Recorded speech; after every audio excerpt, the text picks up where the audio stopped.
A very good evening and welcome once again to Terrace Talk. On tonight's show, we speak about the win in the Fitzgibbon Cup for the Kerry hurler, of course, and he's from Lixnaw. I think there's a homecoming for him tonight, and we should be speaking to John Griffin about it. There's a homecoming in Lixnaw, and Kerry lads playing in the Allianz Football League. Of course, Dr. Crokes, Conor O'Neill and Spaw's Matthew Moynihan playing in the full back line for London senior football team. And we speak to Kerry's only professional female boxer, and also we talk about the struggles to get young people into golf, especially young women, the challenges facing clubs to get the youth involved. But the mainstay of our programme tonight is we speak about the visit of Kerry to Tuam to take on Galway yesterday afternoon, and what a very entertaining game it was. And I'm delighted tonight to be joined by Donal Barry of The Outlook, and likewise sports editor with the Kerry Men. And he's here tonight, Paul Brennan, and you're very welcome, lads. Thank you, Jim. First of all, if you want to make any comments to us tonight, you can call us on 066 71 23 666, text on 083 300 3300, also on WhatsApp, Terrace Talk on Facebook, or tweet at Terrace Talk RK, Terrace Talk at radiokerry.ie. And it's been an eventful weekend. It's a busy time for sport in our world. Of course, Ireland had a great victory as well over Italy the weekend. Maybe they struggled at times, but they got the bonus point. And, well, things have gone very well with the last week or so. Of course, congratulations as well to the Kerry boys involved with UCC in winning the Sigerson Cup on Wednesday night, and likewise again especially to Shane Conway at the weekend winning the Fitzgibbon Cup. And that's where we start tonight with the Gaelic football. Paul Brennan, Kerry 4 out of 4, things going really well at the moment, and took on the challenge of Galway yesterday and did well. Absolutely, Tim, yeah. I certainly would have to put my hand up and say I didn't think I'd be sitting here with Kerry having 8 points out of 4 games, maximum points, top of the table. I'm just looking at the league table here. Kerry 8, Mayo 4, Dublin, Galway, and Mayo on 6, Dublin, Galway on 4, right down, and 3 Monaghan, Cavan at the bottom there with 2 points each. Look, it's a typical league. We're just 4 games in, almost just over halfway mark. It's all to play for. Kerry do have 1 foot in the final. I think one more win will certainly get them into a final. Relegation looks like it'll probably go down to the final day. So it's what we've come to expect from Division 1 the last number of years. As I said, I think if anyone was to come in here and tell you that they saw Kerry on maximum points at this stage, I think they'd be lying. But yeah, so far so good. It's Paul, what's different over the last couple of years? Unfortunately, I suppose players weren't available to him and Fitzmaurice at different times. You could say the same with Peter Keane, because the Crokes guys are out. Likewise, involvement in the Sigerson Cup. What's different about this year? You don't by luck win 4 games in a row. Not at all, no. And there hasn't been any luck really. They've certainly earned every win. They earned it yesterday for sure, above in Tuam. They earned it in Cavan in the second game, and then they certainly earned it against Dublin. So no, there hasn't been any luck majorly that's swayed the result. Look, I think, to be fair, and I suppose maybe the more we praise Peter Keane and this management and this season, by its very nature, we'll probably, you're damning last maybe season and aiming for Fitzmaurice and that. And that would be unfair, I think. Look, I think the reality is new managers generally bring a bounce. Mayo have got it to an extent with James Horan come back in. And probably if you look at a lot of counties, a lot of teams, the first season syndrome with a new manager, they generally tend to get a bounce. I think that's what's happened really. It's a new voice, and obviously Donny Buckley, Tommy Griffin, James Foley, all the rest of the backroom team will just have brought a new energy, new ideas. I don't think they've reinvented the wheel in 4 games, to be fair.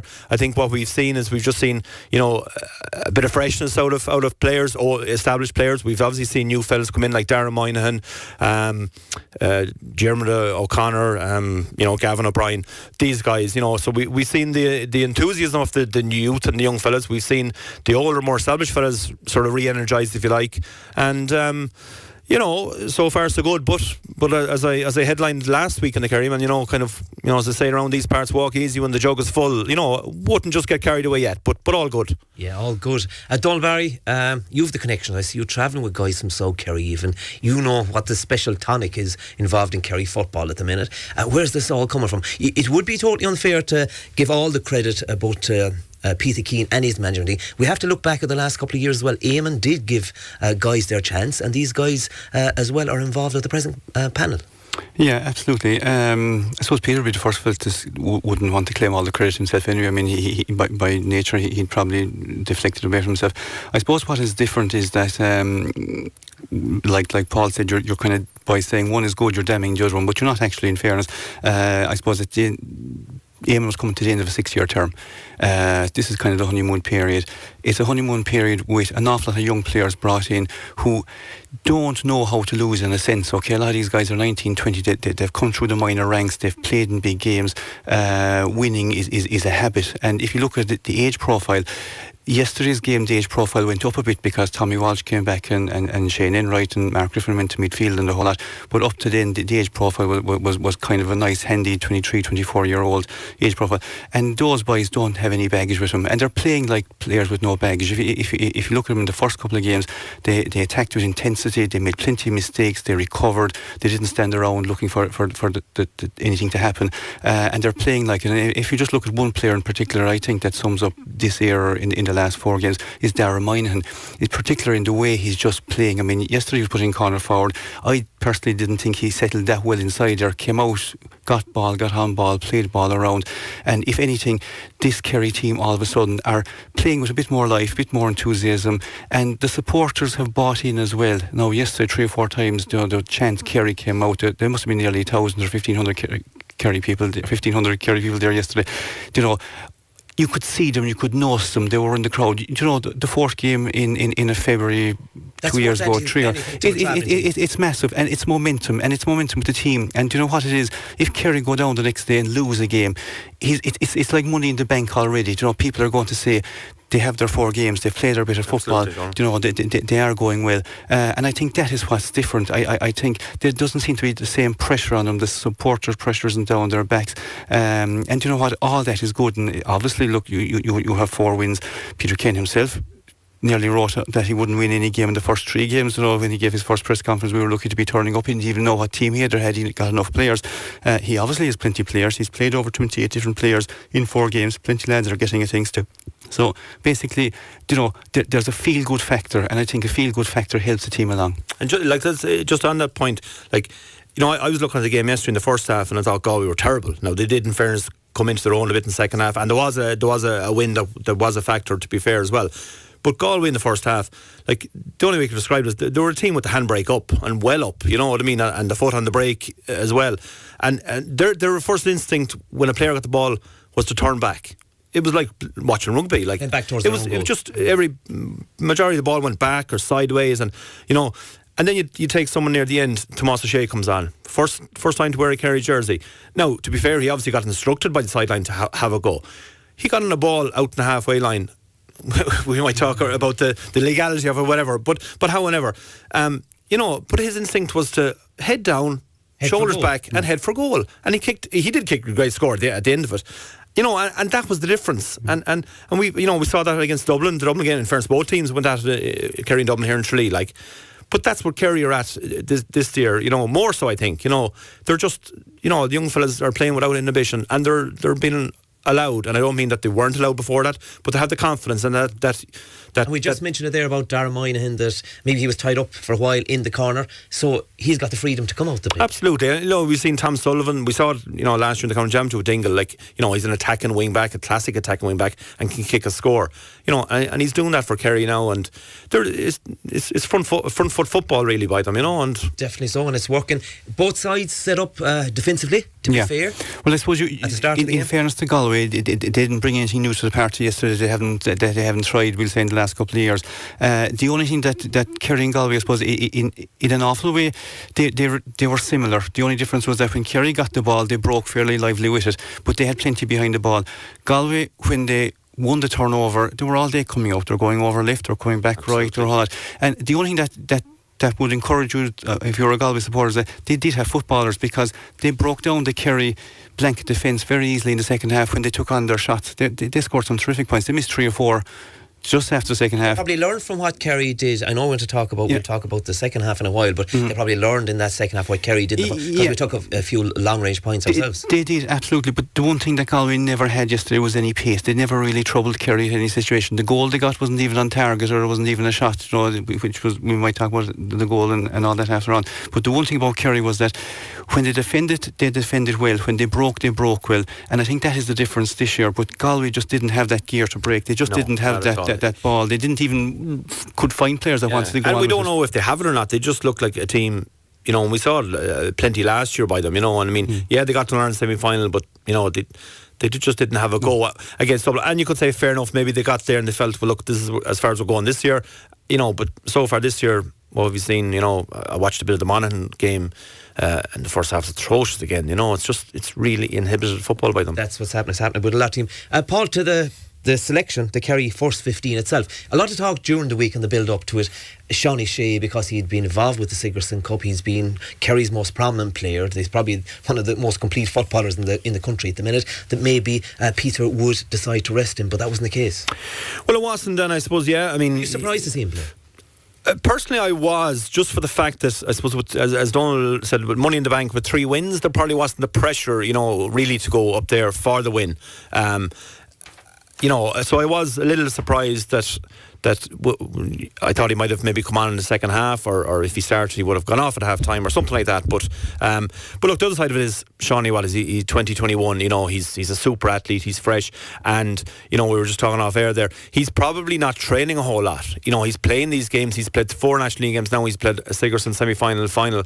In a fairly compact space of time. But I would assume he's not training hard in between those games. So look, for a young lad 28 years of age, we assume he's mad for all to say. And look, you have to sort of respect the professional opinion of the likes of Jason McGahan and Niall O'Mahony, these guys that are overseeing his regime, if you like. So probably expect him maybe not to play next week now against Monaghan, but that's what you're taking that. I think during the game he was rested, even within the 60 minutes. If you think about it, he spent an awful lot of time in the full forward, which normally he's out centre forward, he's getting the ball, he's moving around. So there was a rest period probably within. I suppose as a player, if you're on a good momentum, and like he's been GA player of the week for 3 weeks in a row for everything he's done, you want to continue playing. There's that fear that if I don't play, all of a sudden I mightn't be up to the speed the following week. And he's a young player, he wants to play. Everything he touches is a goal at the moment. I suppose people say, Jesus, he could get injured, he could get hurt, he could do all that. When you start worrying about those things happen. And I think the Peter Kane way is that he's fine, throw him in, he's playing away, he's perfect. Why do anything? It's an issue if something happens. But look, you can't second guess. Look, we had the thing with David Clifford last year. He got injured in against Mayo in a league game, and there was a bit of a hullabaloo over the Sigerson, but you can't second guess these things. Yeah, definitely. So I'll just read one comment before we go to our first break of the evening. Mick Moriarty of Summerhill, County Meath. You asked what's the difference between this team and the previous ones. The difference is youth. However, we should keep the feet on the ground. On another note, I'm surrounded by Dublin ads, and they're all talking about 5 in a row. We now take a break. Terrace Talk on Radio Kerry, brought to you in association with BrianJames.ie, leading the way for stylish menswear in Kerry. You're very welcome back here to Terrace Talk. I've Donal Barry of The Outlook in studio, and likewise I've Paul Brennan of The Kerryman. As we look back at yesterday's win for Kerry in Tuam, those comments come through to us. Tim, there is something that I cannot understand with our current panel. Why do we have a Kilcummin man with an All-Ireland medal for his club sitting on the bench for our matches? He's the only man who can get 50% of the balls passed to him to count on the scoreboard. What's going on so that he's on the bench? And that comes from Monty. Congratulations to Kerry ladies, the seniors and the hurlers playing this weekend, and also Shane Conway on his Lixna club, and that comes from Noreen, of course, winning that Fitzgibbon Cup. And of course the Fitzgibbon Cup champions UCC are on their way to Lixna with our very own Shane Conway. They will arrive at Foley's Gala at 7 p.m, and we'll be chatting to John Griffin just after the 7 o'clock news. Lads, just might feel that actually, Donal.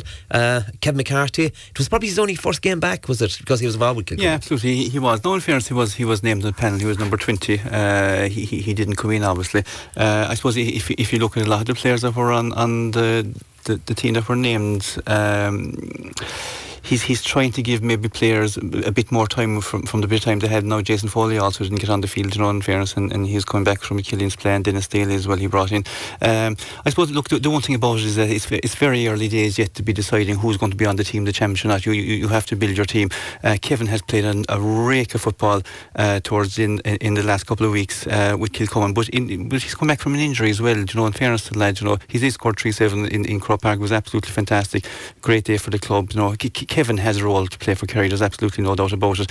I think just and time. You can't play everyone on the travelling You part. can't play, and it is time. And at the end of the day, Kevin has got a couple of games experience from last year. He's on a championship team anyway. You're trying to do another thing and juggle a whole team selection coming through the league. So look, just because he's not on the first 15 or the first 20 yesterday, that doesn't mean that he's not in the thoughts of the management.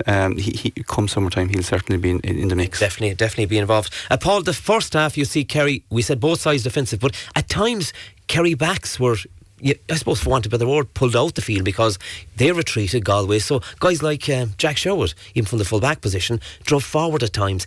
Is it a dangerous game when backs go too far forward if that ball doesn't go dead?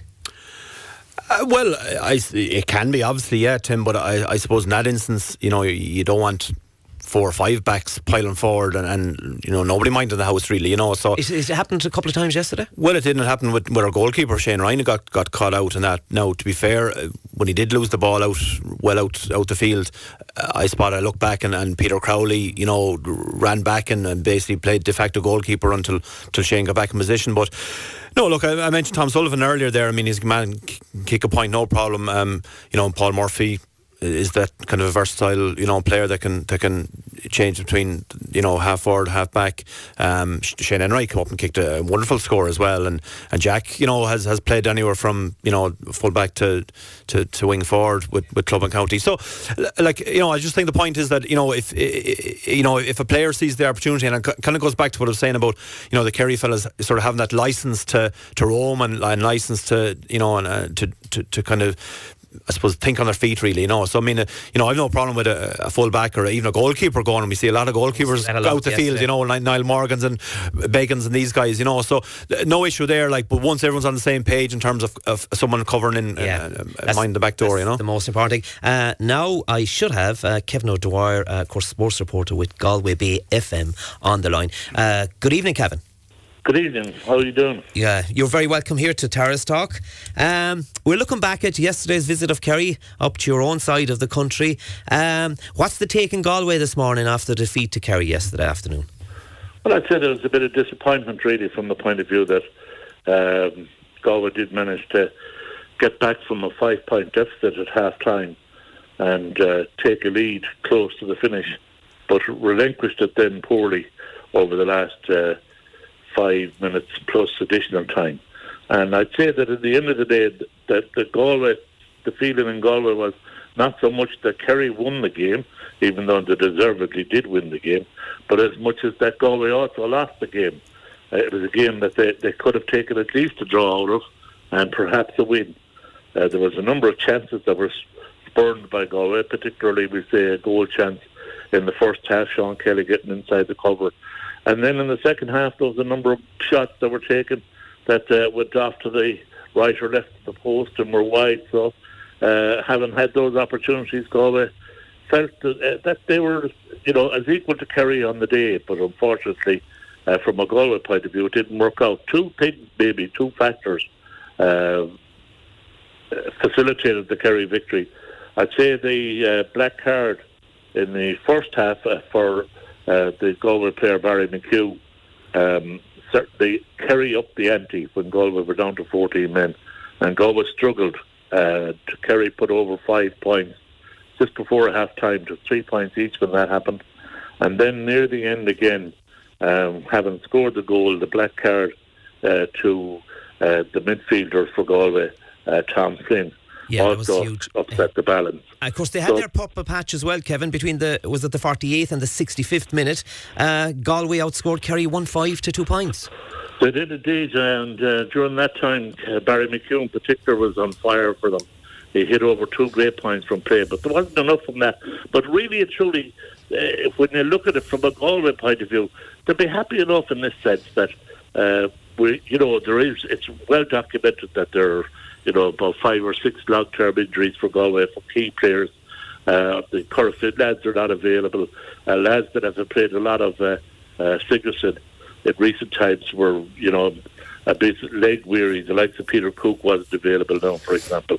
Michael Daly didn't look fresh when he came. He started as in the starting lineup. But having said that, from that point of view, Galway will be happy enough because they were bringing in lads like Anthony O'Leary, Finney O'Leary, Pádraig Cunningham, David Wynne, John Daly. These are all very, very young, very inexperienced players.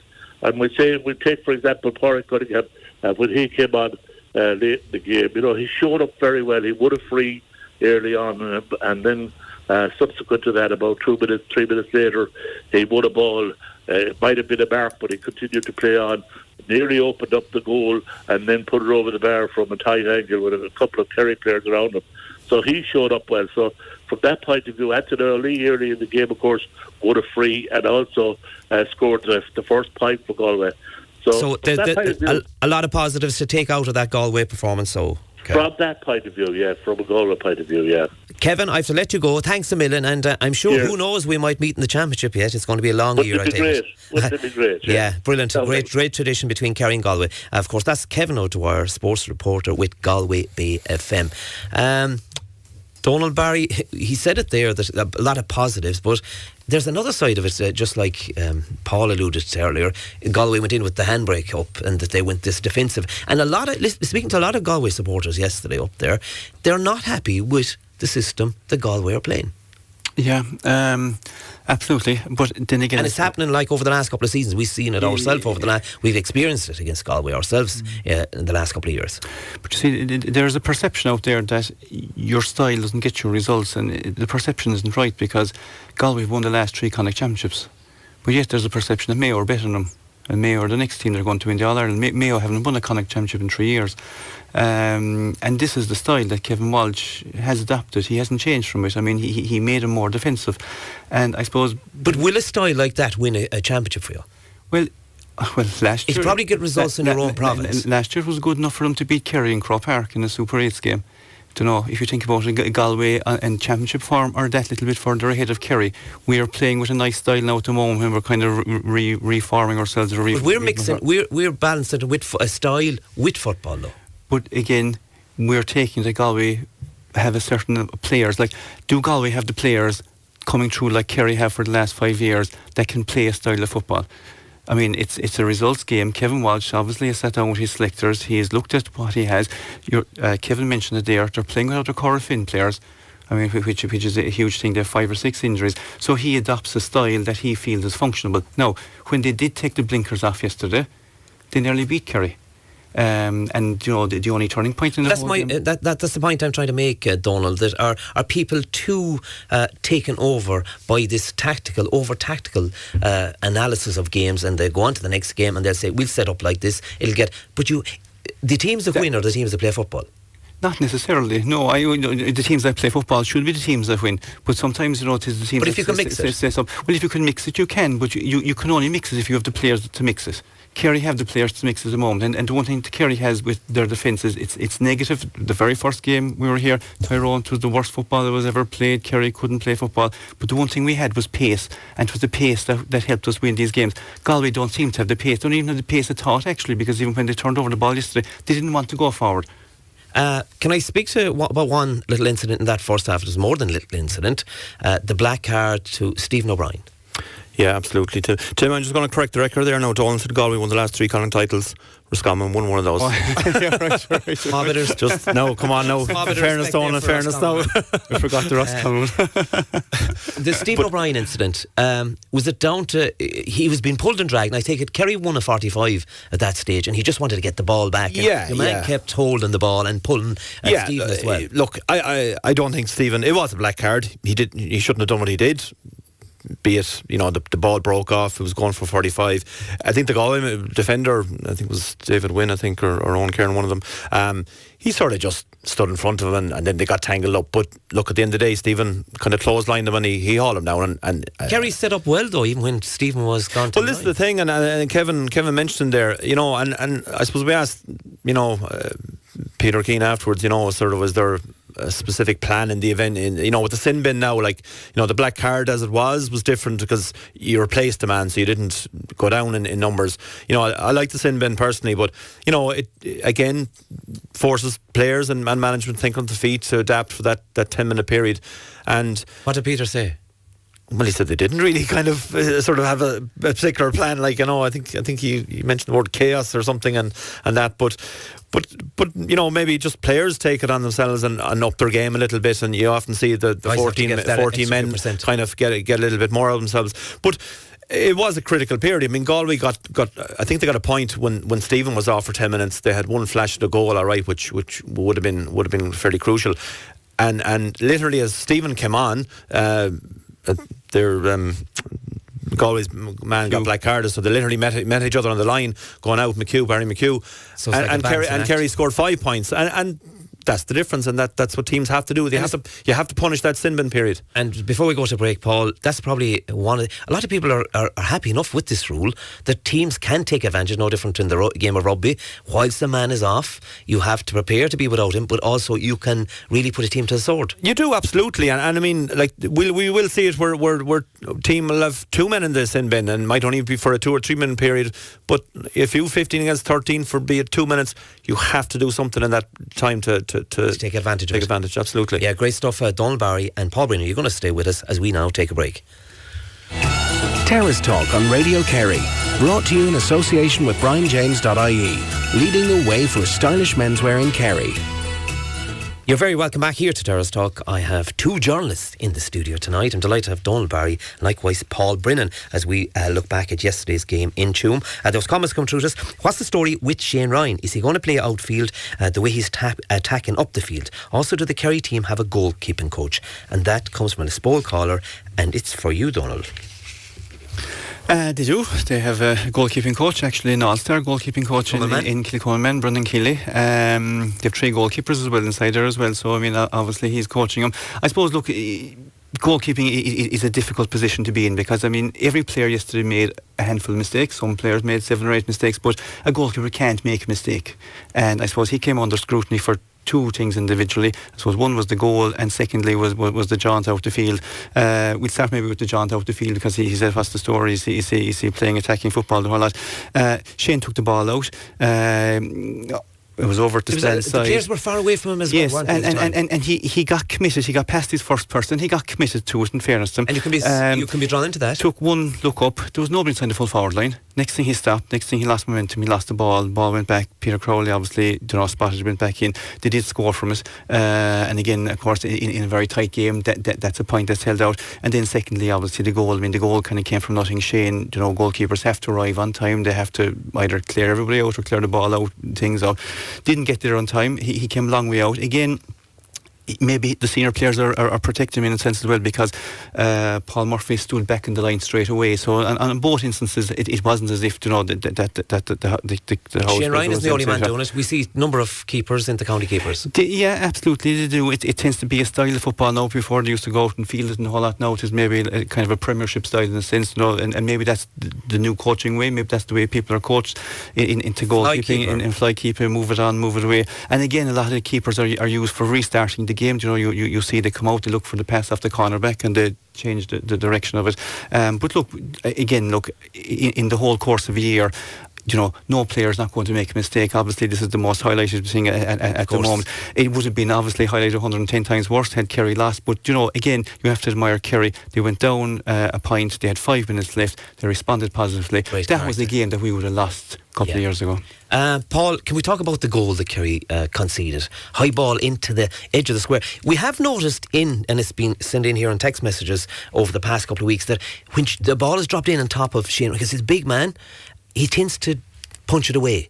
Yesterday, there was a spin in the ball and went over his head, and suddenly it was the Danny Cummins that hit it into the back of the net. Yeah, well, absolutely. And look, we have to call it, and you know, it was a goalkeeping mistake, and it led to the ultimate sanction, I suppose, which is a goal and green flag, and that's the bottom line. And he's a big man, Shane. He's a good tall lad, but whether it's just a confidence thing or whether it's a coaching thing or whatever, but you know, I think there was one game, I think it was the Cavan game, twice two high balls come in and he elected to kind of fist it, double handed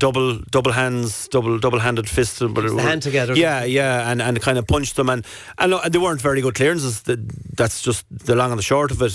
But if you keep breaking that ball, you know, tactically, a video analysis, there's going to be corner forwards or forwards. Oh yeah, and that's the thing. Like, I mean, if that becomes your kind of modus operandi under a high ball, of course, I mean, the Jim Gavins and the Malachy O'Rourke's and everyone else is going to cotton on to that pretty quick. But so it's a thing that just he'll have to address.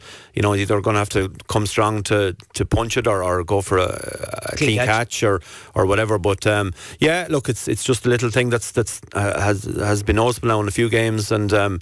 But look, to be fair, he's getting his chance. Shane Murphy obviously is with Crokes. Brian Kelly is there, has been there, done it all, won the All-Irelands.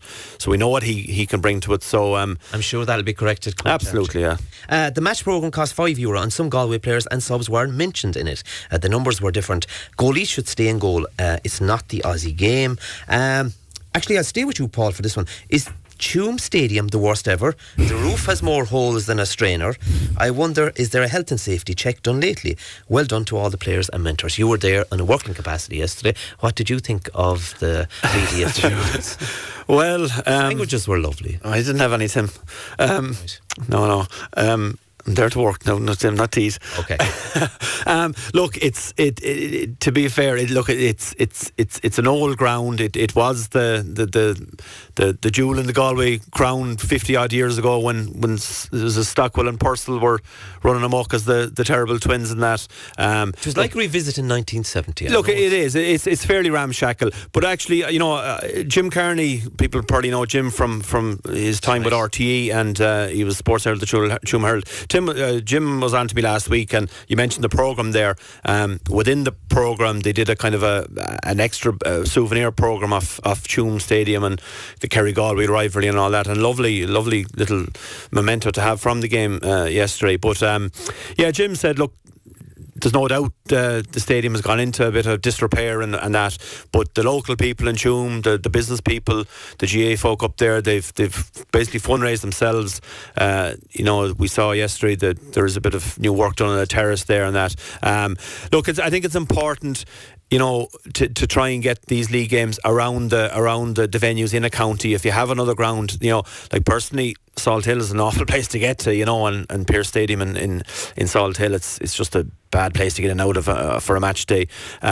Look, no more than Killarney and Tralee, like, you know, separating the games and giving them a twist. Look, Tuam it's a big town. It's, you know, it's probably served Galway football well down the years, and they're entitled to their twist as well. And they were guaranteed one game. And I think, you know, from a Kerry's travelling point of view, straight up the motorway from Limerick, it's very easy to get in and out of. So. Just as well it didn't rain. Yeah, definitely. You could see the sky through the corrugated sheet. So the real fans were out in the rain waiting for us. Donal, players that impressed you yesterday? Players that impressed me and continue to impress me.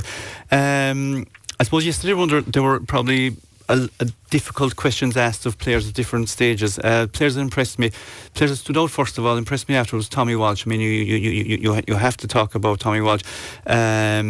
Very first thing that impressed me obviously was that he won his first ball inside. Now, the one thing that Tommy is, he's a powerful athlete. He's tall, he's strong, he's athletic. Looks very fit. Absolutely, but unfortunately the shooting boots just haven't stuck. I mean, he's taken 3 or 4 marks now over the last couple of games, and you know, they're not within the target. I mean, that is something to work on. But in saying that, you know, that didn't bother him in a sense, because he got more involved in the game. He didn't get the ideal ball coming into him in full forward. I mean, the balls were coming in, but they weren't coming in the way he was designed.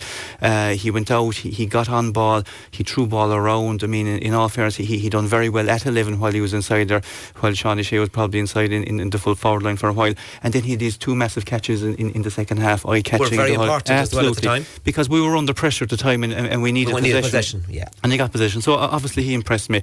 Jack Sherwood continues to impress me. You were on about him coming forward, but he comes forward with confidence. No, the listeners were on about it. Well, he comes forward with confidence, and at no stage yesterday, even at one stage yesterday, he continued on into the full forward line. The ball came in and he broke it down inside in the full forward line. Actually, he had a mighty catch the edge of the square as well. Square, and he got it. And obviously, I suppose I have to give a shout out for Mark Griffin, and to me, he impressed again yesterday in the sense that I think he's in a role where he can play a bit of football. I mean, every time he got the ball yesterday, he took the step forward, he went forward, he took one belt of his shoulder, and we thought it was going to fall into next week, but he didn't. He knocked the Galway fellow over. So, these are things that supporters like to see, and there's security about it. And the man beside you there, Donal, he's been calling, like at different times when you've been contributing to Terrace Talk over the years, Paul, that we need pace around the middle of the park. Mark Griffin gave us that, and some big hits went in from him yesterday. Yeah, absolutely. Look, there's one thing. Look, I'd be the first to kind of say, and I've written that, I wouldn't have Mark in as a full back, or a real tight man marker in the full back line. But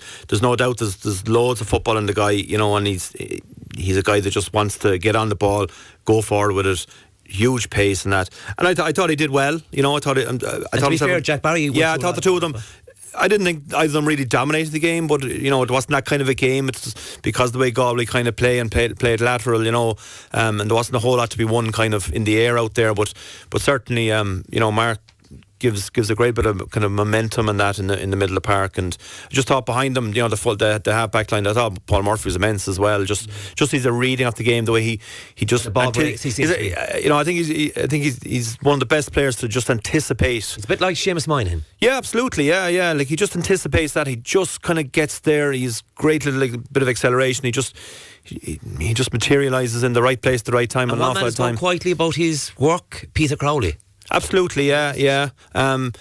It's interesting to see Peter back in the full-back line because, I suppose for a long time, maybe unfairly, he was seen as the new Tomás O'Shea wearing the number 5 jersey. A lot of the qualities that Tomás had in that position, and maybe he suffered a bit of that sort of general malaise that crept into the team last year in the Super 8s, but looking like a guy sort of definitely revitalised, and he looks to be enjoying the corner back spot there. So definitely so. Nice one. You're getting all the nice questions done. What on earth was wrong with our full forward line losing the ball and not standing in their own territory? It's a joke, and that comes from John in Tralee. Must be the new Liam Brosnan that way. I suppose the thing about the full forward line, I suppose, was that you're talking about a full forward line that hadn't played together with each other in any of the games so far. I mean, you had Tommy Walsh, you had Stephen O'Brien, you had Darragh Moynihan inside there, and where I thought it went wrong for them was actually on the Galway kickouts. They weren't able to read between them where the ball was going in the space. Whereas we'll say more experienced full forward lines together would know to move over, come back, they start talking to each other. They didn't. They left the ball out quite easily. I suppose the other side of it is that we were probably playing a 2-man or 1-man full forward line at times when Darragh went out looking for the ball. Stephen tends to go out. Tommy was in for a long time, but then he went out as well. So at certain stages we didn't have a functioning full forward line, we'll say in the traditional sense. That also caught Shane Ryan out the time he went up the field with the ball. I mean, he was on the halfway line, he stuck his head up, there was nobody inside. He could have put a ball 60 yards on top of them. They weren't there. But again, look, you're talking about the 4th round of the league. You're talking about a team that had 4 changes from the team that beat Dublin. And guys have to play together and they have to get used to the patterns. I mean, another guy there who has come on the radar and has done very well in the couple of games is Gavin O'Brien. Yesterday he had the chance of a goal. I mean, again, okay, we didn't get the goal out of it, but he showed up in the position in the scoring thing. He took his score. The full forward line, you're talking about maybe 6 or 7 different players fighting for a championship full forward line. The 3, what a luxury to have. The 3 that were there yesterday, will they even be the 3 when it comes down to the championship? You don't know. Yeah, Paul Ganey missing yesterday. Paul, is he injured? Yeah, yes, according to Peter Keane. We asked him just, obviously Paul wasn't on the matchday panel and David Moran, so the diagnosis was a knock. Paul Ganey was a knock. Each of them have a knock.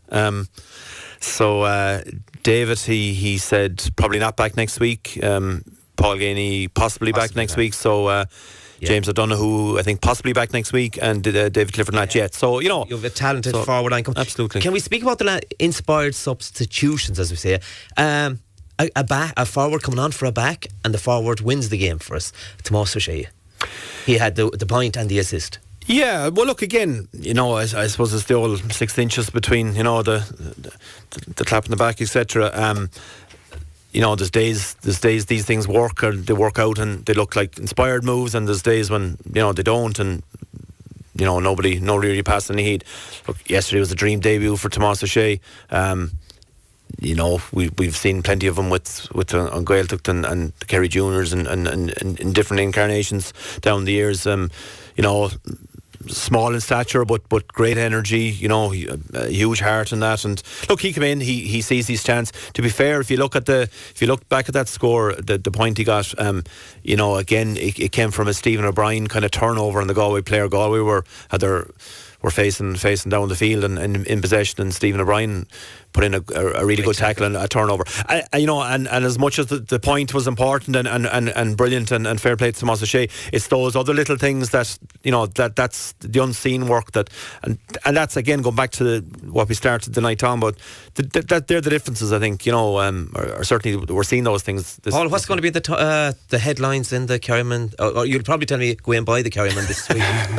The sporting headlines, is it all positivity this weekend as far as sure, all positive, Tim. I haven't the headline written just yet, but look, it has to be positive, and we'll be looking ahead now to Moynihan, come to Killarney next week as well, so hopefully big sporting weekend. Yeah. Finally, what's going to be the headline in the Outlook this week? Well, at least you don't have to buy the Outlook, and you can pick that up for free. Everybody can get it.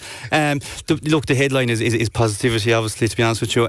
4 games in, 4 wins. I suppose the one thing too, from us in our perspective, you're talking about a lot of young lads who readers don't know about. You all of a sudden we're writing about the Gavin O'Briens, we're talking about the Dara Moynihans, we're talking about the Jack Barrys, which is absolutely brilliant. And to go back to probably the initial point, what is different with the Kerry team?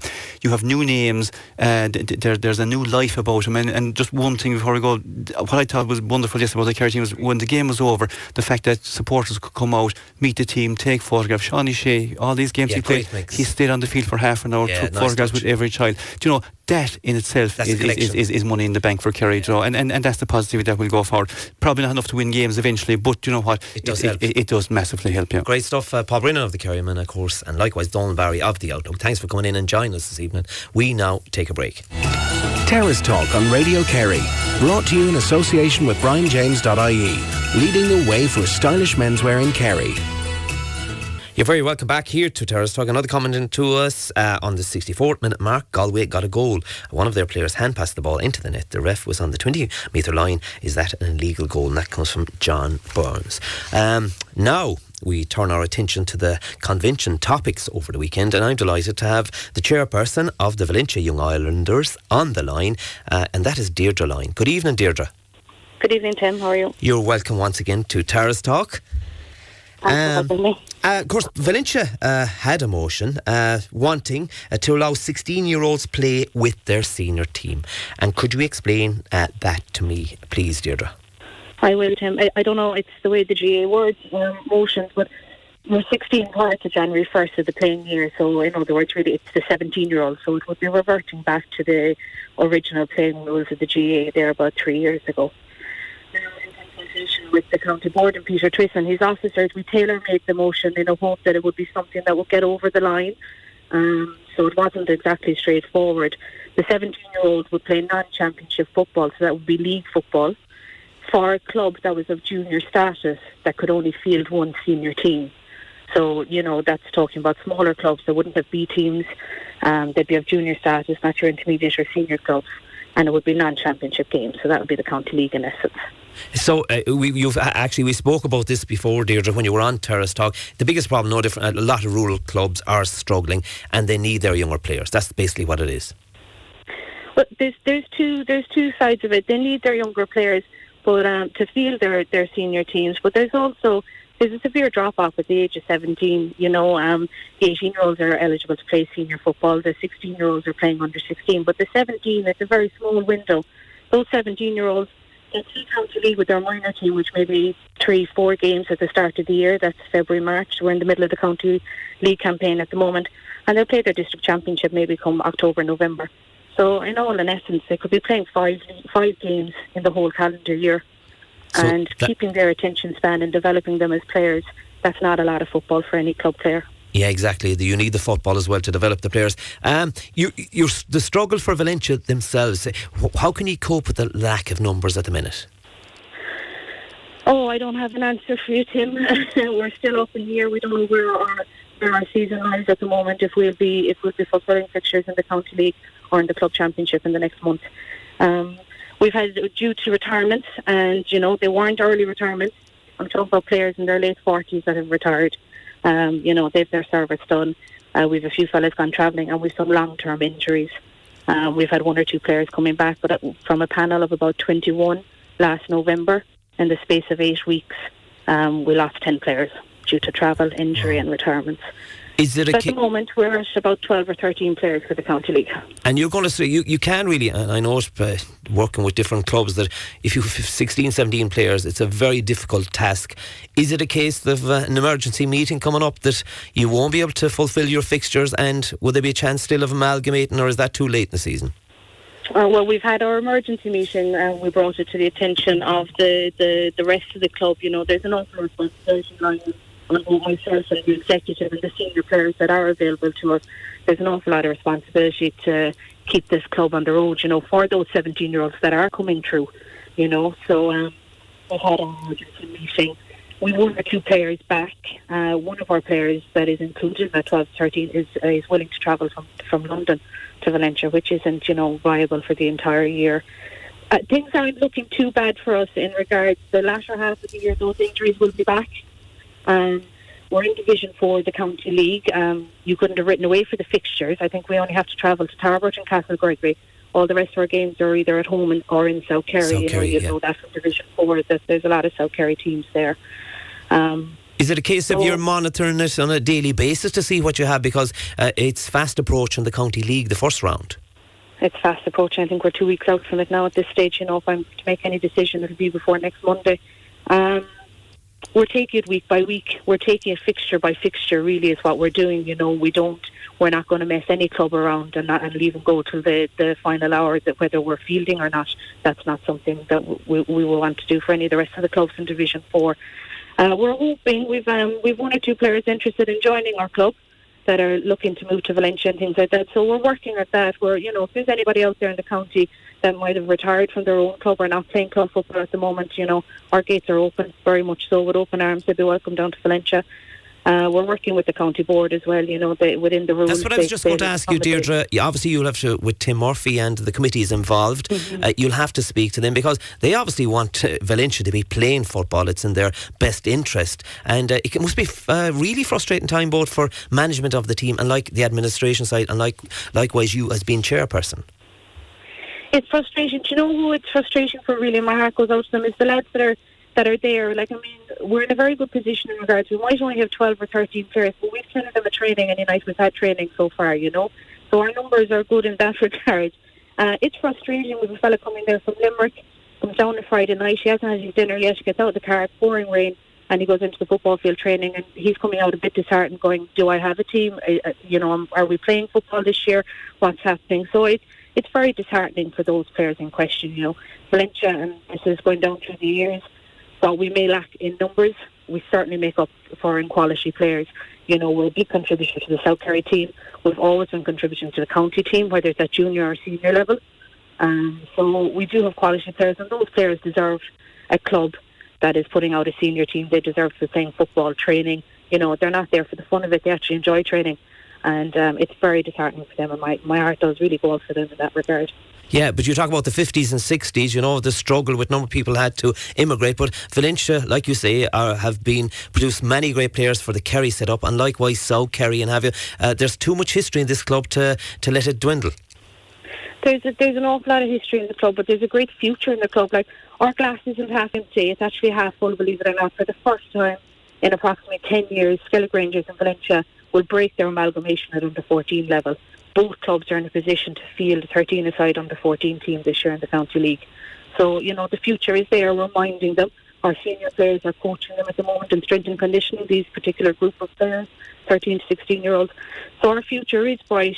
The problem is we don't have the numbers to, let's call it a break today and we'll be back in January. We don't have the numbers to bring it back in January, So it's a case of trying to keep the show on the road. nurture these young players coming through and keep going, you know. Great stuff, Deirdre. We wish you the very best. We'll keep a very close eye on it, and let's hope Valentia will be lining out a senior team in the County League. Thanks a million for coming on Terrace Talk this evening. Thanks, Tim.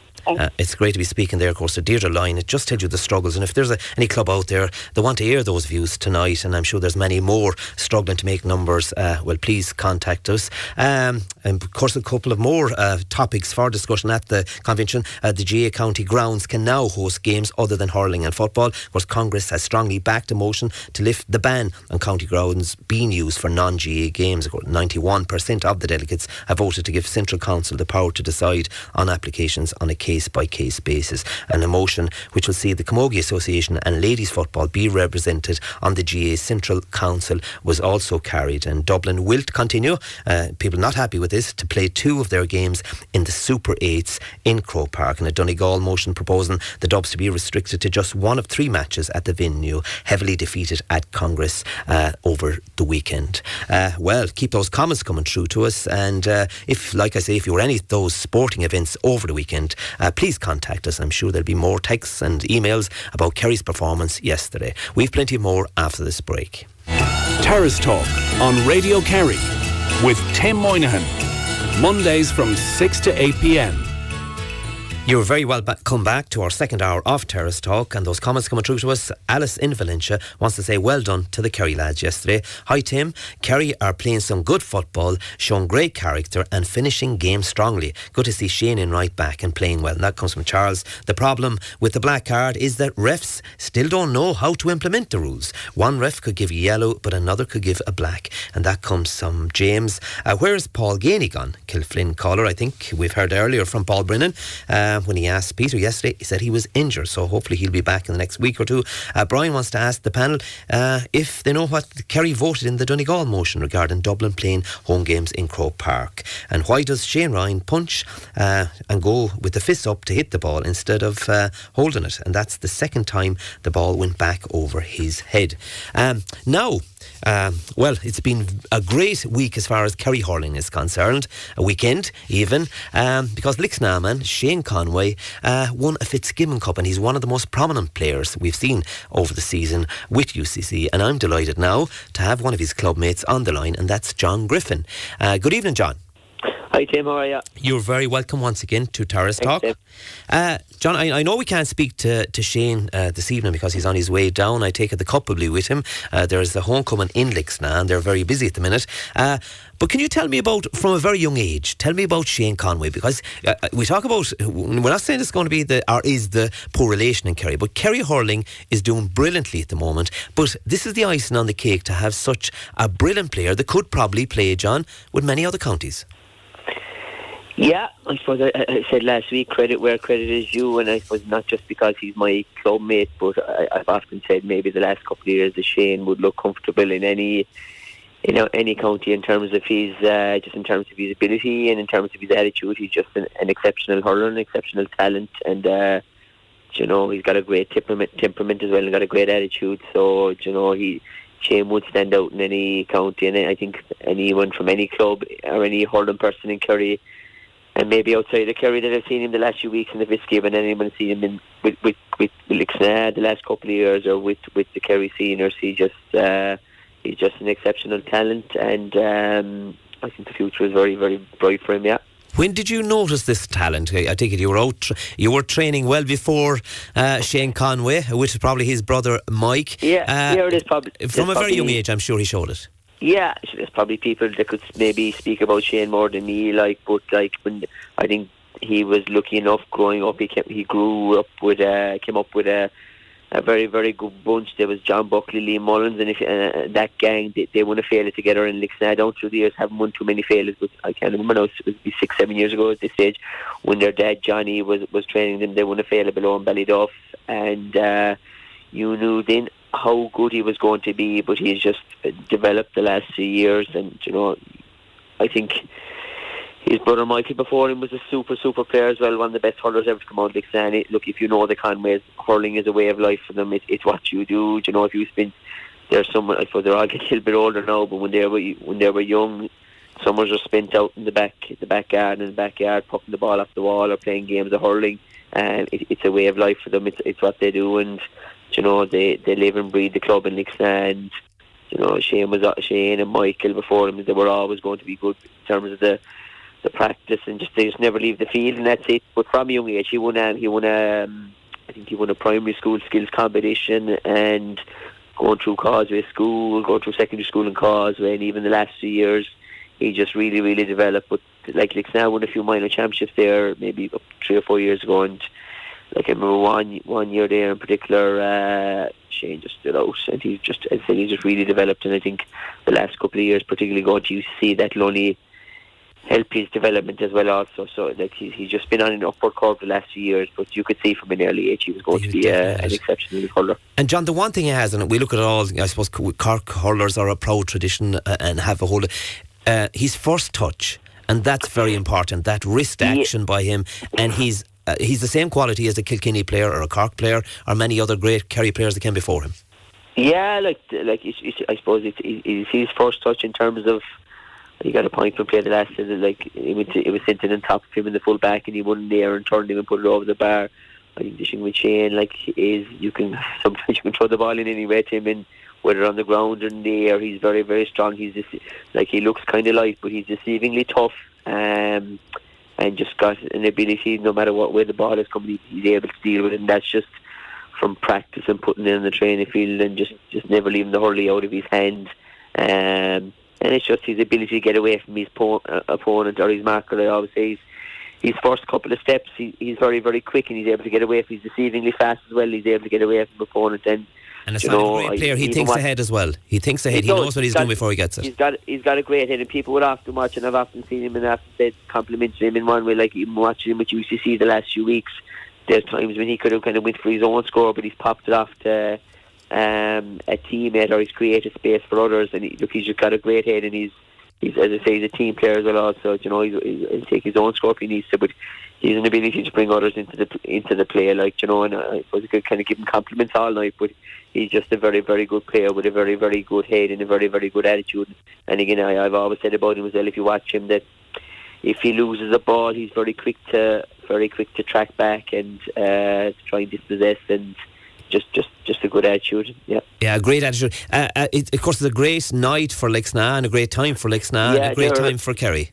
Yeah, I see there was a picture taken earlier today. There was a gang of them at the county bounds at the Welcome to Kerry sign. So they're in Lixna all evening, all right. And which is, is a great gesture by UCC. In fairness, they could have went off doing other things. They went off to other places, maybe in Cork and stuff, but just fantastic of them to get a bus down to Lixna, and I know the club and the village and everyone really appreciates that, as the Shane and his family who have done so much for the club. I know there's a homecoming at 7 o'clock in the village and at the cross, so Mike Keller is chairman at the moment in Lixna. They've something organised, so it's fantastic. And I know, probably, I'm not too sure, but in the past a few Fitzgibbon Cup medals have come to Kerry, but I think it was just fantastic this year. He was so involved.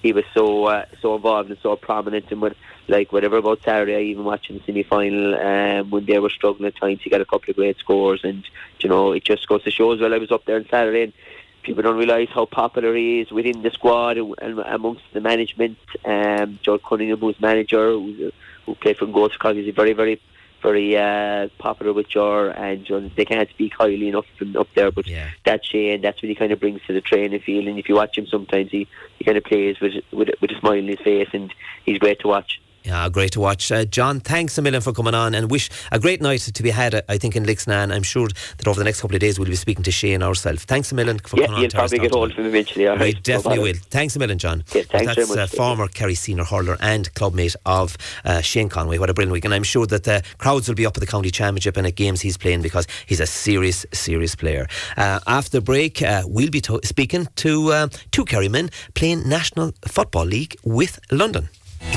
Terrace Talk on Radio Kerry. Brought to you in association with BrianJames.ie. Leading the way for stylish menswear in Kerry. Did you're very welcome back here to Terrace Talk, and those comments coming through to us, given the appalling state of Munster football, how can Kerry get tested for the Championship late in the summer? League is so much better now than Championship, and every way for the players and supporters. And that comes from a South Kerry listener. The Lee Strand Senior League Final 2019 between Austin Stacks and Ballymac is on Friday night, March the 1st at 7:30 in Austin Stack Park. That comes from John Slattery, chairman of Quista Tralee. A Valentia caller claims that when previously looked for help before, none was forthcoming. I take it that was about numbers dwindling down in Valentia. Now, there's a Dr. Crokes player and a Spa player, former players, playing in the full-back line for the London team. And I should have both men on the line at the moment. Matthew Moynihan of Spa and Conor O'Neill of Dr. Crokes. You're very welcome to Terrace Talk, lads. Hi, thanks for having us on. First of all, I take it it's one thing to play with your club here, but to move to another land, another country, and be still able to play the Gaelic football game, Conor, that must mean a lot. It does mean an awful lot to me. I mean, when I came over here in 2013 to get work experience for college, the club took me in, helped me out to get a job, find a place to stay. And then straight away you had 30 friends, so it was really easy to kind of settle into things, and that's probably why I stayed so long. And would that be the same for you, Matthew, that they were linked with home and to be able to play a game that you love, that was important to you as well? Yeah, it's very similar for me myself now. I only came over last year, so I'm not over here as long as Conor, but I work as well. I was in the job interview, and half interview is about work and half interview is about football. So I landed my feet right away in that job, and they sorted me out with accommodation and stuff, so it was put into my contract, so I had to play with Tyrconnell Gales over here, so that all happened straight away. Yeah, that's absolutely brilliant. Can I ask you how difficult it is for you, lads? How difficult is it, Conor, to make training? Is it in close proximity? You're playing National League, you have to give it a commitment. How difficult it is to get to training? It's difficult enough, to be honest with you. The way it's set up in London, obviously there's a great public transport system, but every other day training kind of varies. Sometimes we train in Ruislip, other nights we train in Ealing, other nights we train down in South London. And I mean, if it's in South London, that's the complete opposite side of London for me. So it might take me an hour and a half to get home if I have to get a train. Sometimes you're lucky to get a drive and it might be a bit quicker late in the evening. But like sometimes for me, I might leave home for work at maybe 6 o'clock in the morning, and you might be getting home till 11 o'clock, half 11. So that's a massive commitment, especially when you have a job, and pretty demanding as well. How about training, Matthew? That you say, fair enough, you have to put in the nights, but what about travelling for league games then? I'm looking at your division at the moment. You've 4 played and you've 2 points. I take it you've had a win so far. Yeah, we've had 2 home games and 2 away games so far. And we beat Wexford 2 weeks ago now. And that was a big step to take for our first league win this year. But for the 2 away games, we've been travelling to Derry and Tantrum, and it's tough enough here, and you're getting back Sunday night at 11:30, 12 o'clock on a Sunday night, and you have to get the body right for work in the morning one day. And you're up, as I kind of said as well, I believe in the house about 6 o'clock in the morning to get to work. So it's plenty of coffees on a Monday morning. I can imagine that.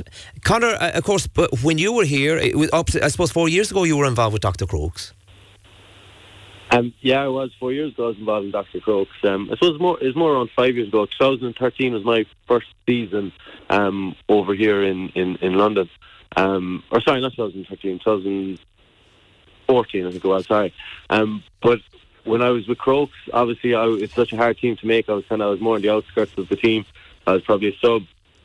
Coming on for a few games, and around about the same time there's 2 other guys, Shane Doolan and Michael Maloney, who were in London and moved back home, making the team that bit harder to make. So at that time I had to get work experience, and the lads had gone over to London and they told me it's good over there for construction and the likes.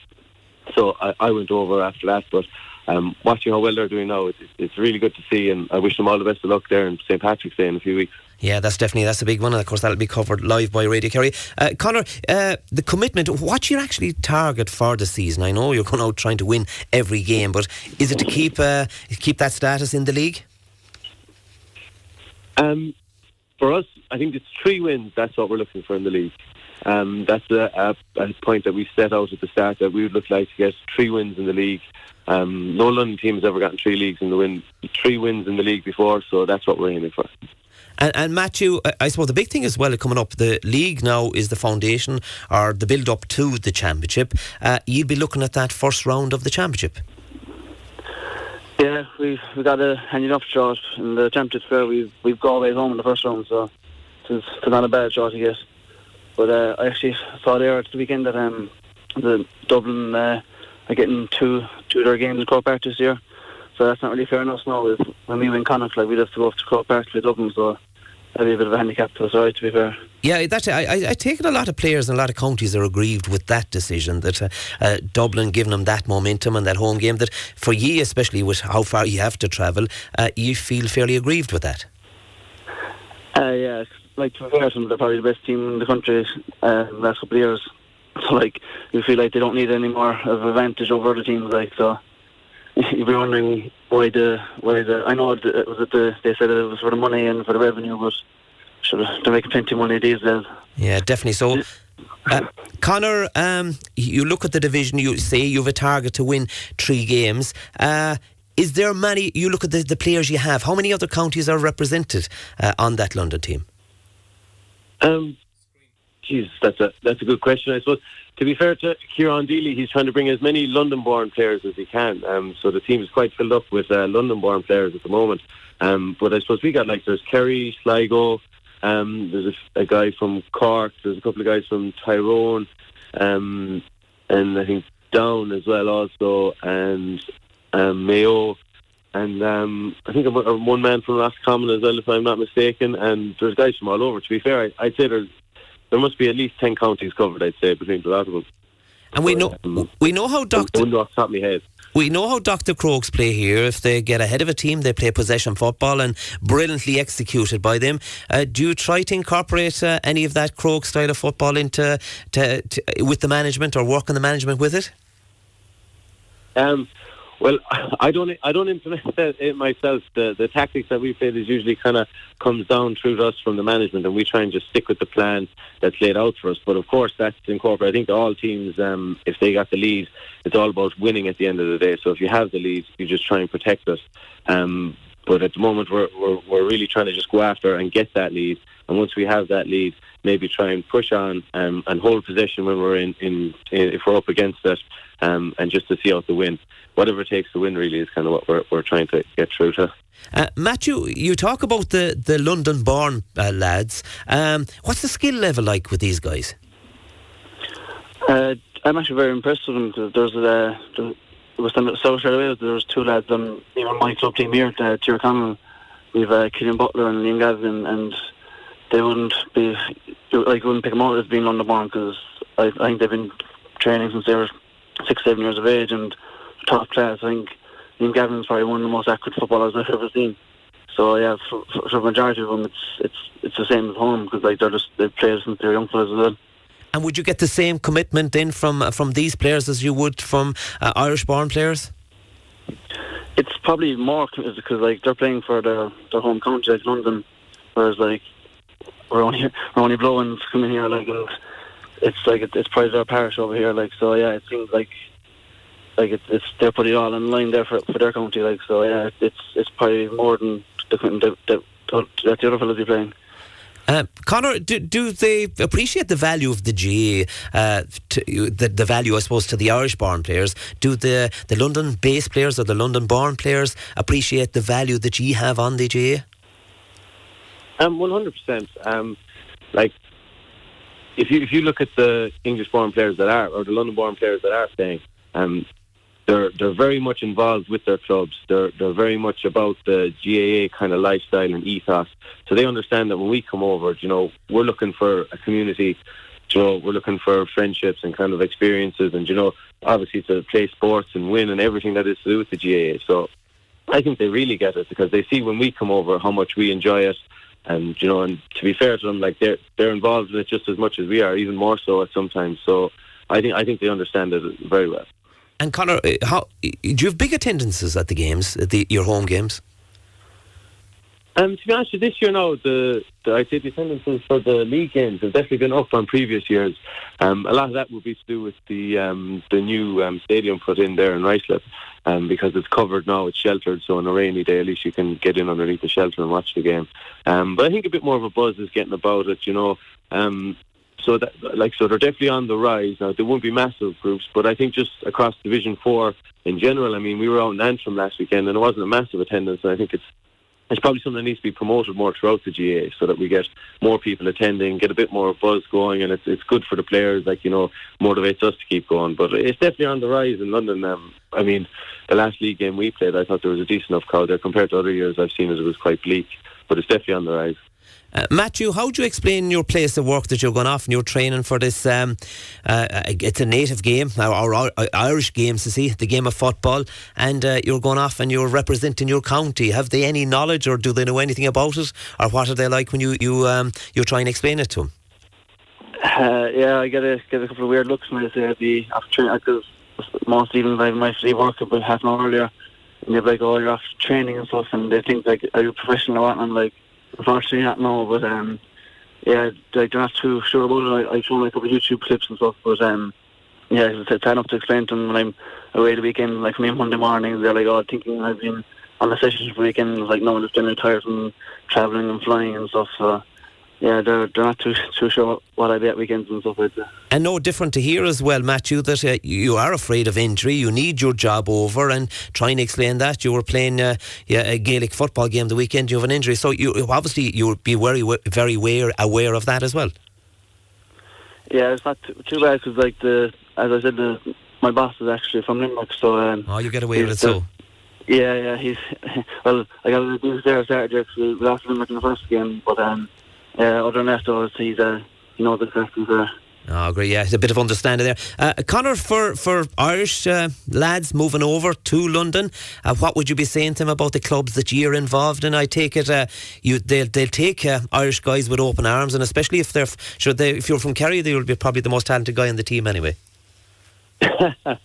Yeah, well, I play for a club over in London called the Kingdom Kerry Gales. So if anyone's coming over from Kerry, they should definitely play with that team. I know Matt there, he got swayed away into play with the Donegal team, but anyone from Kerry coming over, just go onto the Kingdom Kerry Gales Facebook page. They put up an ad every week or so with a phone number on it to get in contact with us. Matt, doesn't matter what level you play with. If you give us a call, we'll sort you out. We'll help you get settled in London.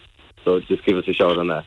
Now, you've got the board now to talk up your club, Matthew. How are you going to win that one over, to win those guys that he wants with the Kingdom Kerry Gales? Well, all I have to say to Conor is that we won the Grand Slam last year. We won every cup available last year in London. So. Oh, winning! I like it. Yeah, the doors open here for any guys who want to come over and win. So come on over. And I take it, lads, tonight is a special night. You're on Terrace Talk, and it's brilliant to hear from you. I take it you want to say hello to the folk at home in the Killarney area, both Spa and, of course, Dr. Crokes as well. Yeah, definitely. Well, my parents are over in Berlin. My parents are over in Berlin at the moment, so I don't know if... But I'm sure you have a lot of friends anyway in the Killarney area. Oh, 100%. So I'd like to say hello to everyone back there, particularly my sister and my brother, Cleena and Sean, and my niece as well. And also, I just want to just wish well to all the players of Dr. Crokes team again, and all the best of luck on St. Paddy's Day. Yeah, it's a big day, of course, with Kerry take on Mayo the evening before. And likewise, you, Matthew, I'm sure there's people listening from the Spa area tonight in East Kerry that would know Matthew Moynihan. I don't know, I'm fairly quiet, so I know it's not going to be that well known, but just to tell you, my father is tuning in from South London, and my mother, actually, I want to congratulate my mother. She, back in November, she won the Care of the Year award, so just congratulate her on that. My two brothers, my sister, and my little nephew Harry, so and I actually booked flights home for the first round of the Spa Intermediate game in Simple Lawn, so looking forward to that. So best looking at the little boys. Absolutely great. Before I go, Conor, who do you have in the next round of the Allianz League? Next round is Leitrim, away in Leitrim. All right, and Leitrim have been doing okay. They're on 8 points. They're joint top with Derry at the minute, so it's going to be a tough assignment. 100% to be a tough assignment. They seem to be pushing on well, but Like I said, we're aiming to get at least 3 wins in the league. We've got 1 already. We've only got 3 games left, so every one of them we're going to push for the win. Great stuff. Lads, I want to thank you for coming on Terrace Talk this evening, and well, you're exiles, but you're keeping the game alive over there, and the best luck for the rest of the league. That's Matthew Moynihan of Spa and Conor O'Neill of Dr. Crokes. Thanks a million for coming on Terrace Talk. Thank you. Thanks. We'll have plenty more after this break. Terrace Talk on Radio Kerry. Brought to you in association with BrianJames.ie. Leading the way for stylish menswear in Kerry. You're very welcome back to Terrace Talk. And now a change of discipline. Siobhan O'Leary is Kerry's only female professional boxer. The Kilcummin native is gearing up for another bout towards the end of next month when she fights on the same card as Kerry's only male boxer, that is Kevin Cronin. Eamon Hickson spoke to Siobhan recently and started by asking where it all began. I actually started through a charity boxing event. It was a white collar event that my previous coach, my amateur club, Corpus Christi in Limerick, Jeff and they were organising a white collar event, and they asked me to do it, and I said no way would I be able to do that thing, but convinced me. And you know what? It was a 12-week training program, and I just absolutely fell in love with the sport. And from then on, and I was in 20. I was about 6.5, 7 years ago when I started. So it was. I just fell in love with it from then. And up until that point, had boxing ever crossed your mind? Not at all. Not in any way, shape or form, even, to be honest. You know, obviously I watched boxing and I was, you know, but I wouldn't say I was a huge boxing fan either at the same time, but it wouldn't have been a sport on top by any means. But, you know, I think life gives you what you need, not what you want sometimes. So obviously boxing was meant to be part of my life. Were you at a disadvantage then, Siobhan? You know, you're getting into the sport maybe a little bit later than most, and you're fighting other fighters who've been fighting maybe since 6, 7 or 8 years of age. Yeah, well, I don't see it as a disadvantage. I didn't see it as a disadvantage. I suppose I was very focused on myself. To be honest, you know, I tend to rarely focus on the opponent. You know, that's wouldn't really ever come into my head, to be honest. You know what I mean? I tend to focus on what I have control of, and that's myself, training and my response to the opponent. But whoever the opponent is in front of me is whoever they are. Do you know what I mean? So I suppose I put my head down and applied myself to the training and development as a boxer. And since you did your 12 weeks, I suppose, in preparation for the white collar boxing, then when you decided to dive into boxing, I suppose, full time, where did you go from there? Did you join a club above in Limerick?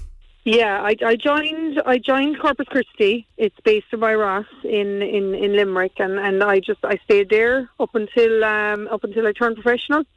So I stayed with Corpus Christi the whole time when I was boxing in the amateurs, and managed to win a national senior title in 2017, and then I decided to move over to professional boxing. And so it's only in recent times that you've moved over to the professional ranks? Yeah, last year it was, I made my debut in November, but I met with Stephen Sharp, who's my manager, in July, August time. So, and it was around then, I suppose, like I'd come to a crossroads in my amateur boxing career, and I suppose I took the decision to just move forward. And for me, considering the style I box and I suppose a little bit of my age came into it, and I decided, why not? I mean, I got an opportunity, so I grabbed it with both hands. And in terms of moving from the amateur to the professional ranks, what have been the biggest changes so far?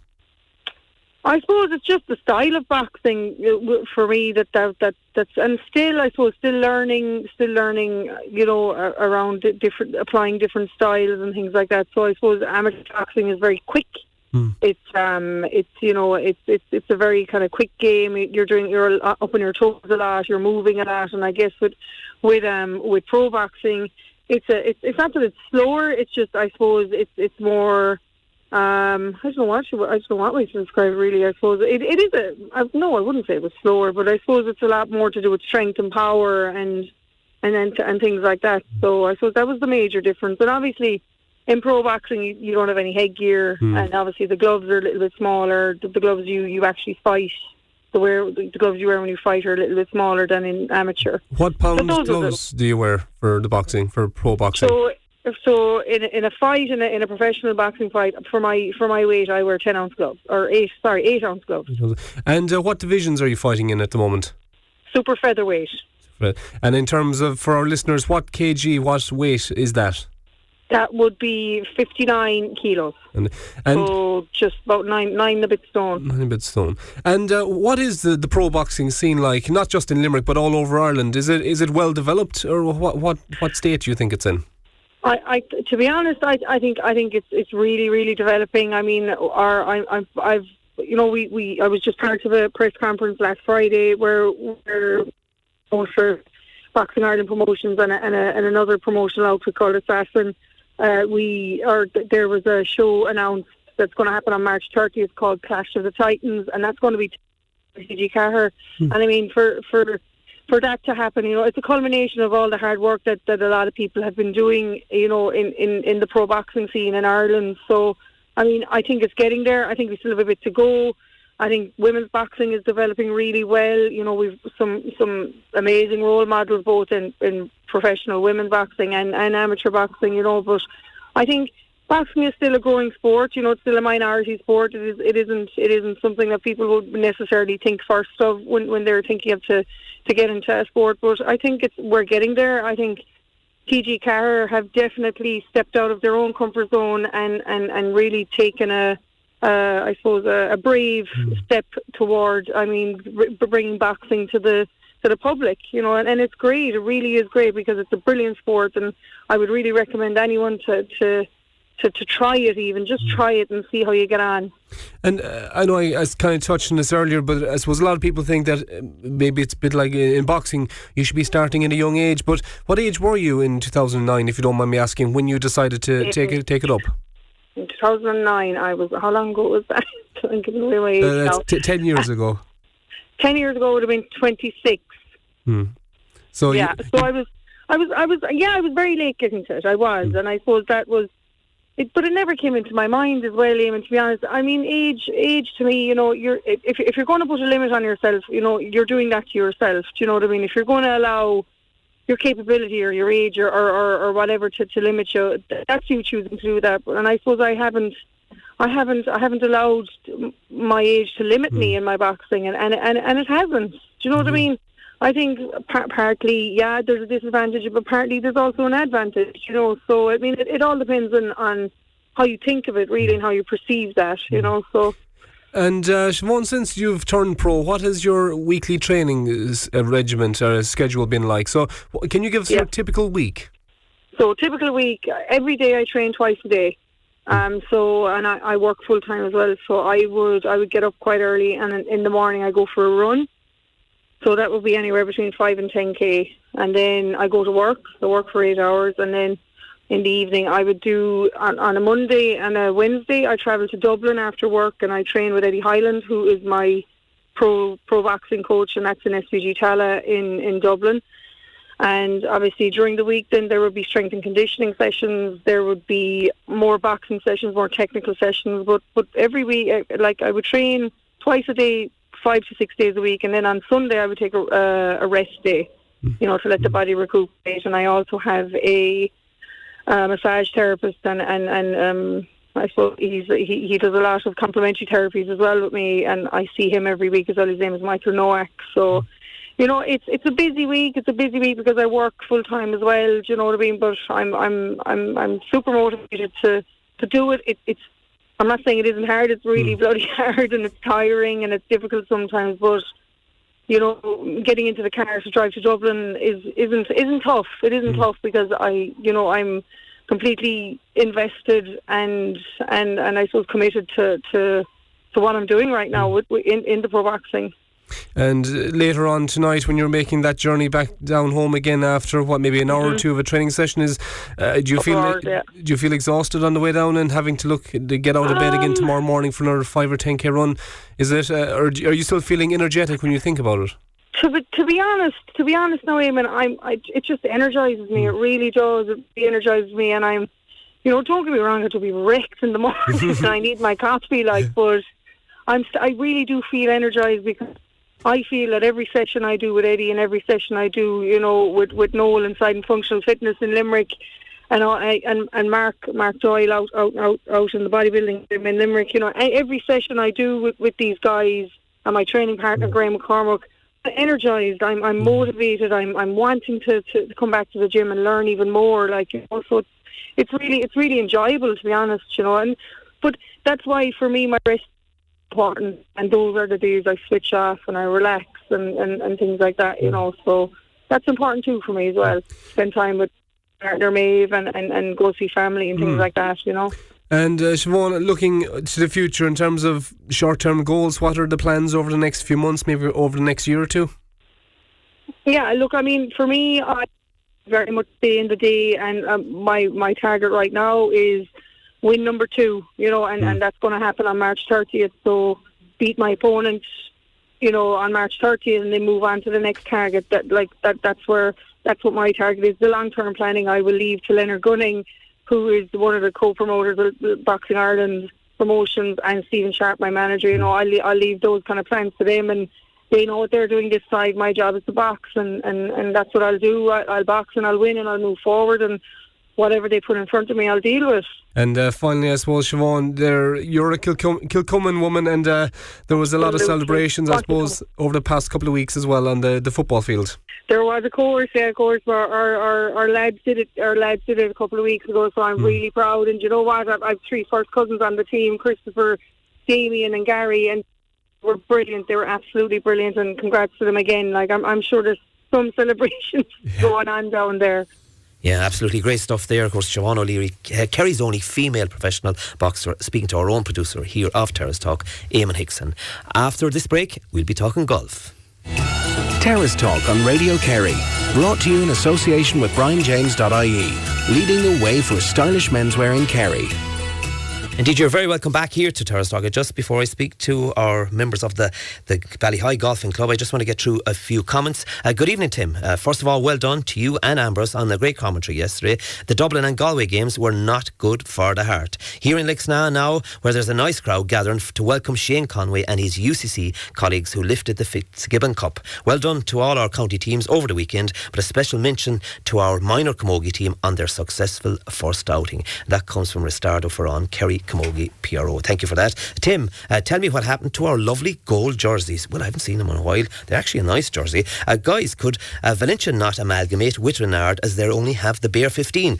Argue against this, maybe the value of your own club. Why would you be against amalgamating with yourself, Sissy? Believe in your own club. Just a comment about Radio Kerry's coverage of the Cornivaria final on Saturday.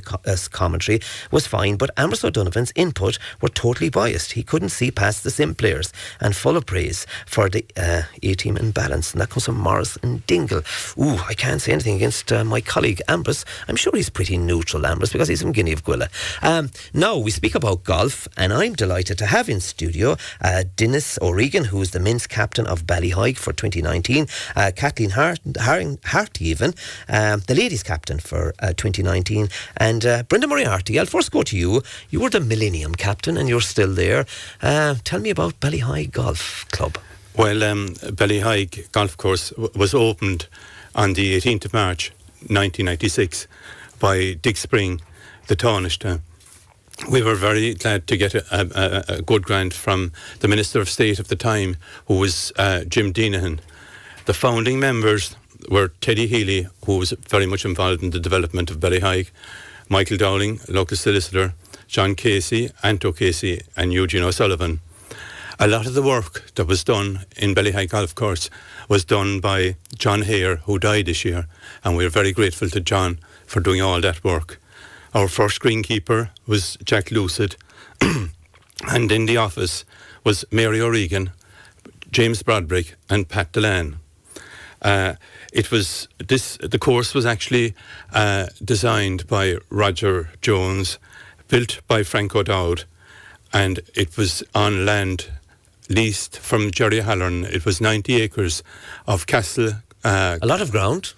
It was, yeah, and it was leased from Jerry Halloran, and we're very glad to have it still open and working. A lot of work done there over the years, Brendan? A load of work.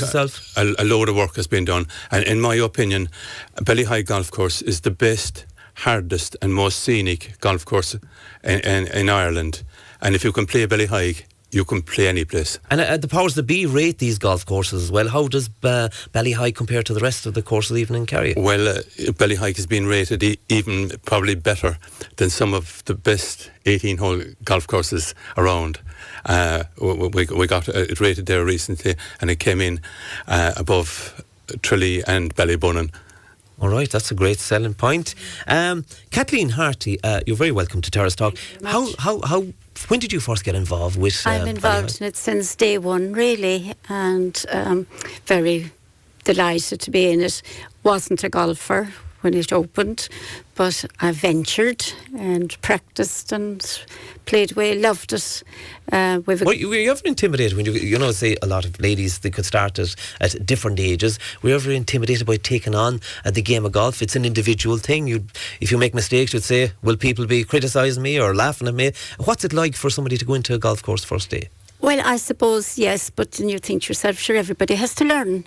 No matter what age you are, whether you're young, middle-aged or older, everybody has to learn, and we all start at the beginning. So there's great encouragement, and I find that out there now for new members.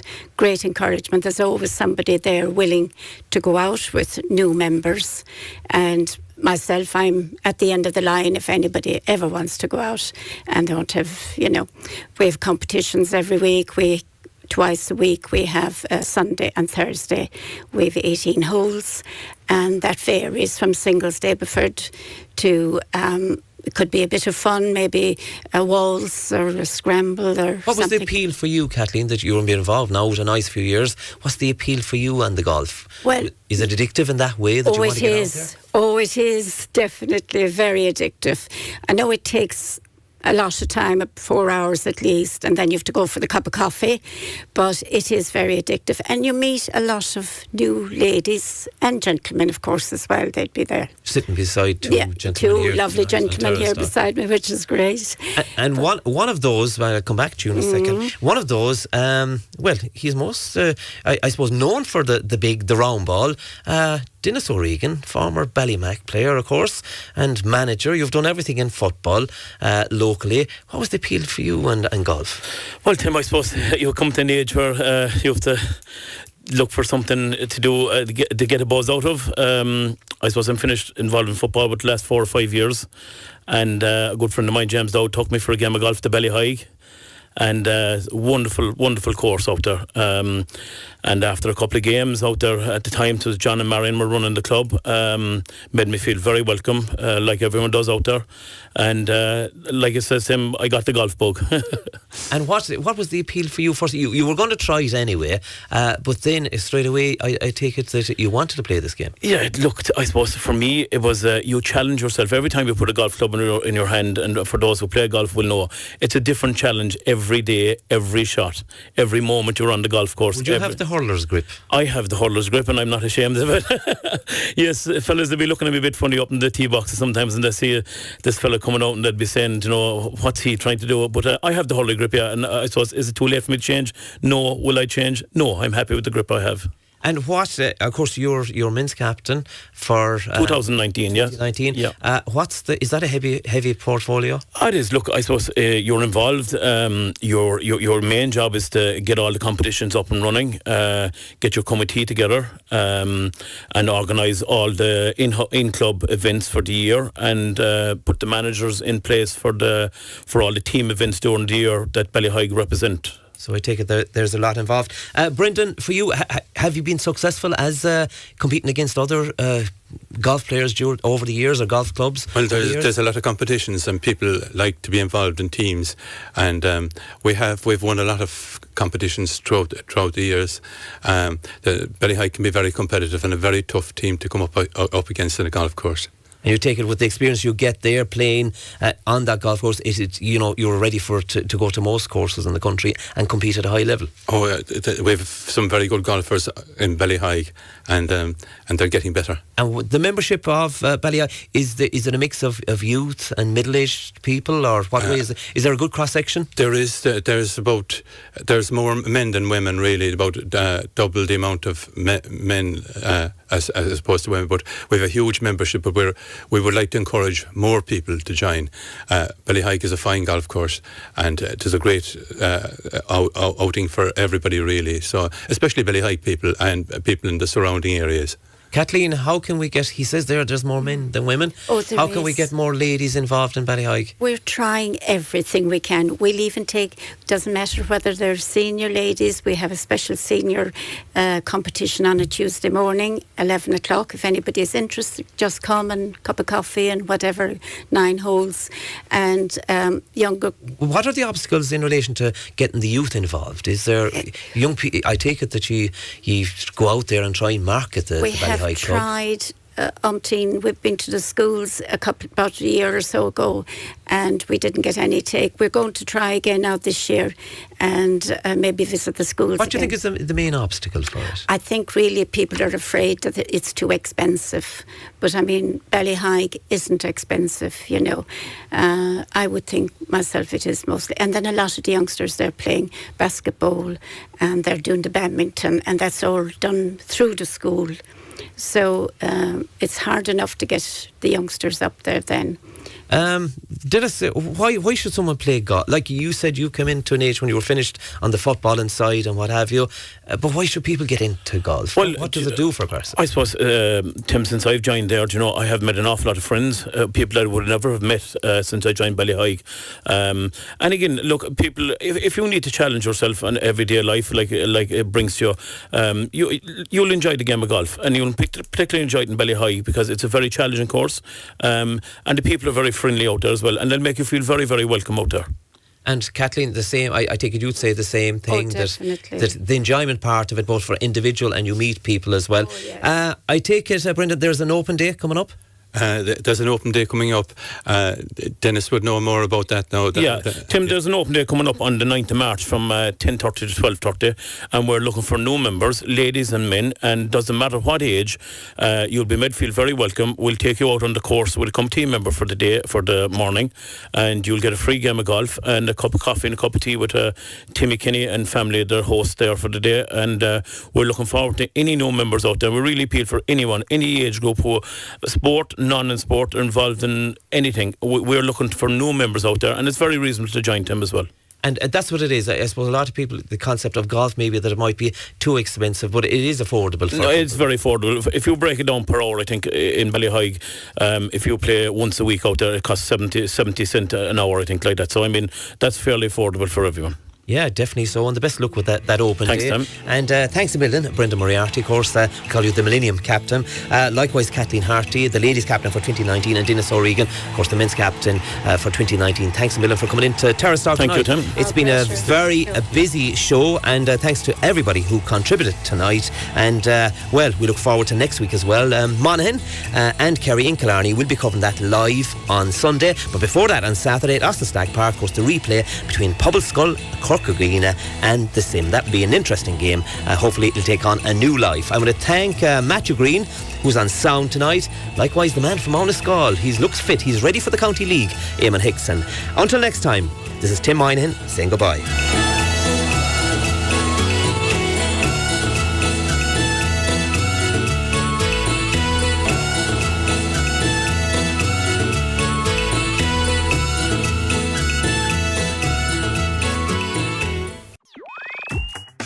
Thanks for listening to this podcast from Radio Kerry.